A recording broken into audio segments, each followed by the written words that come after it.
ഗണേഷ് കുമാറിൻ്റെ തട്ടകം പിടിച്ചടക്കാൻ കീഴടക്കാൻ ജ്യോതികുമാർ ചാമക്കാല പത്തനാപുരത്ത് സ്ഥാനാർത്ഥിയായി മത്സരിക്കുന്നു UDFന് വേണ്ടി. എന്തായാലും കടുത്ത പോരാട്ടം കാഴ്ചവെക്കുമെന്നതിൽ യാതൊരു സംശയം വേണ്ട. ജ്യോതികുമാർ ചാമക്കാലയുടെ വിശദീകരണങ്ങളിലേക്ക്. മത്സരിച്ച് പരാജയപ്പെട്ട ശേഷം വളരെ സജീവമായി ഈ മണ്ഡലത്തിൽ പൊതുപ്രവർത്തനം നടത്തി വന്ന ഒരാളാണ് ഞാൻ. അതുകൊണ്ട് തന്നെ ഇപ്പോൾ ഇന്ന് ഈ നാമനിർദ്ദേശ പത്രികാ സമർപ്പണവുമായി ബന്ധപ്പെട്ട് UDF പ്രവർത്തകരിലുണ്ടായിരിക്കുന്ന ആവേശം അതൊരു ദിശാസൂചിക തന്നെയാണ്. ഞങ്ങളെ സംബന്ധിച്ച് വളരെ ചിട്ടയായ പ്രവർത്തനത്തിലൂടെ കഴിഞ്ഞ വർഷങ്ങളായി ചിട്ടയായ പ്രവർത്തനത്തിലൂടെ മുന്നോട്ട് വന്നതിന്റെ റിസൾട്ട് അത് കഴിഞ്ഞ ത്രിതല പഞ്ചായത്ത് തെരഞ്ഞെടുപ്പിൽ ഉണ്ടായിരുന്നു, ഞങ്ങളുടെ പുതിയ യാത്രയിൽ ഉണ്ടായിരുന്നു. വരാൻ പോകുന്ന തെരഞ്ഞെടുപ്പിലും അത് പ്രതിഫലിക്കുമെന്ന കാര്യത്തിൽ ഒരു തർക്കവും വേണ്ട. അതുകൊണ്ട് തന്നെ ഈ തെരഞ്ഞെടുപ്പിൽ വലിയ വിജയപ്രതീക്ഷയാണുള്ളത്.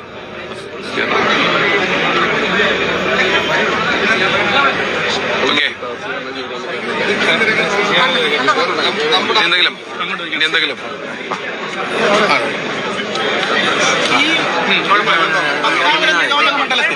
താങ്കൾക്ക് ആത്മവിശ്വാസം നൽകുന്ന, താങ്കൾക്ക് കൂടുതൽ പ്രതീക്ഷ നൽകുന്ന ഘടകങ്ങൾ? പത്തനാപുരം നിയോജകമണ്ഡലത്തിൽ ആത്മവിശ്വാസം നൽകുന്ന ഘടകങ്ങൾ നിരവധിയാണ്. അതിൽ ഏറ്റവും പരമപ്രധാനമായിട്ടുള്ളത് ഈ മണ്ഡലത്തിലെ വോട്ടർമാരുമായിട്ടുള്ള കഴിഞ്ഞ 5 വർഷമായിട്ടുണ്ടായിട്ടുള്ള എൻ്റെ ആത്മബന്ധമാണ്. കഴിഞ്ഞ 5 വർഷവും ഈ മണ്ഡലത്തിലെ വോട്ടർമാരുടെ സുഖദുഃഖങ്ങളിൽ ഒരു പങ്കാളിയായി വളരെ സജീവമായി ഉണ്ടായിരുന്ന ഒരാളെന്ന നിലയിൽ എനിക്ക് ഈ മണ്ഡലത്തിലെ വോട്ടർമാരെ വലിയ വിശ്വാസമാണ്. അവരിൽ പരിപൂർണമായ വിശ്വാസമുള്ളതുകൊണ്ട് തന്നെ ഒരു വലിയ വിജയം ഈ തെരഞ്ഞെടുപ്പിൽ ഉണ്ടാകുമെന്ന കാര്യത്തിൽ ഒരു തർക്കവും വേണ്ട. താങ്കൾ മുന്നോട്ട് വെക്കുന്ന രാഷ്ട്രീയം, താങ്കൾ മുന്നോട്ട് വെക്കുന്ന വികസന കാഴ്ചപ്പാടുണ്ട്. ഞാൻ മുന്നോട്ട് വെക്കുന്ന രാഷ്ട്രീയം ഇതിനോടകം തന്നെ ഇവിടെ ബോധ്യപ്പെട്ടിട്ടുള്ളതാണ്. സാധാരണക്കാരോടൊപ്പം ചേർന്ന് നിൽക്കുക, അവരുടെ കൂടെ ചേർന്ന് നിൽക്കുക എന്നത് തന്നെയാണ് അടിസ്ഥാനപരമായ ഒരു പൊതുപ്രവർത്തകന്റെ അടിസ്ഥാനപരമായ പ്രമാണം എന്ന് ഉറപ്പുണ്ട്. അതിനപ്പുറത്തേക്ക് വികസന കാര്യങ്ങളിലേക്ക് ഇടപെടണമെങ്കിൽ തീർച്ചയായിട്ടും ഒരു ജനപ്രതിനിധിയാകണം. ഈ കഴിഞ്ഞ 5 വർഷത്തെ പ്രവർത്തനത്തിന്റെ മികവിൽ തീർച്ചയായിട്ടും ഇപ്പോൾ ഞാൻ ജനവിധി തേടുമ്പോൾ ഈ നിയോജകമണ്ഡലത്തിലെ ഭൂരിപക്ഷം വരുന്ന ജനങ്ങളും എന്നെ പിന്തുണയ്ക്കും എന്നെനിക്ക് നല്ല വിശ്വാസമുണ്ട്. അവരുടെ ഒരു ജനപ്രതിനിധിയായി തിരഞ്ഞെടുക്കപ്പെട്ടാൽ തീർച്ചയായിട്ടും ഈ മണ്ഡലത്തിന്റെ വികസന കാര്യങ്ങളിൽ വളരെ സജീവമായി ഉണ്ടാകും എന്ന കാര്യത്തിൽ എനിക്ക് ഉറപ്പുണ്ട്. സംസ്ഥാനത്ത് UDF ഒരു സ്ഥാനാർത്ഥി നിർണയത്തിലേക്ക് ഒരു കാലതാമസമൊക്കെ നേരിട്ട് അതെങ്ങനെ നോക്കണം? സ്ഥാനാർത്ഥി നിർണയത്തിൽ UDFന്റെ കാലത്ത് മാത്രമേ കാലതാമസം താങ്കൾ കണ്ടുള്ളൂ. UDFന്റെ സ്ഥാനാർത്ഥികളെ വളരെ നേരത്തെ തീരുമാനിച്ചു. ഞങ്ങൾ 48 മണിക്കൂറുകളിൽ മുഴുവൻ സ്ഥാനാർത്ഥികളെയും തീരുമാനിച്ചു. LDFന്റെയും BJPയുടെയും സ്ഥാനാർത്ഥി നിർണയം ഇപ്പോഴും പൂർത്തിയായിട്ടില്ല. അപ്പോഴും നിങ്ങൾ ചോദിക്കുന്നത് സ്ഥാനാർത്ഥി നിർണയത്തിലെ പ്രശ്നത്തെ കുറിച്ചാണ്, UDFന്റെ സ്ഥാനാർത്ഥി നിർണയത്തിലെ പ്രശ്നത്തെ കുറിച്ചാണ്. അമ്പലപ്പുഴയ്ക്ക് പോയാലും കുഴപ്പമില്ല, കുറച്ച് അപ്പുറത്തോട്ട് പോയ അമ്പലപ്പുഴയാണ്. കുറച്ച് അപ്പുറത്തോട്ട് പോയ അമ്പലപ്പുഴയുണ്ട്. മലമ്പുഴയിലേക്ക് പോയാൽ അവിടെയുമുണ്ട്. അപ്പോൾ ഒരുപാട് കാര്യങ്ങൾ പറയാനുണ്ട്.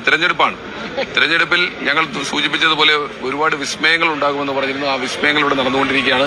ഞങ്ങളെ സംബന്ധിച്ച് തീർച്ചയായിട്ടും 100-ലധികം സീറ്റ് വാങ്ങിക്കൊണ്ട് UDF സംസ്ഥാനത്ത് അധികാരത്തിൽ വരുമെന്ന കാര്യത്തിൽ ഒരു തർക്കവും വേണ്ട. സംസ്ഥാനത്തെ വിസ്മയം ഒക്കെ പോകട്ടെ, പത്തനാപുരത്ത് താങ്കൾക്ക് സൃഷ്ടിക്കാൻ കഴിയുന്ന വിസ്മയം കാത്തിരുന്നോളൂ. മെയ് 4 വരെ കാത്തിരുന്നോളൂ.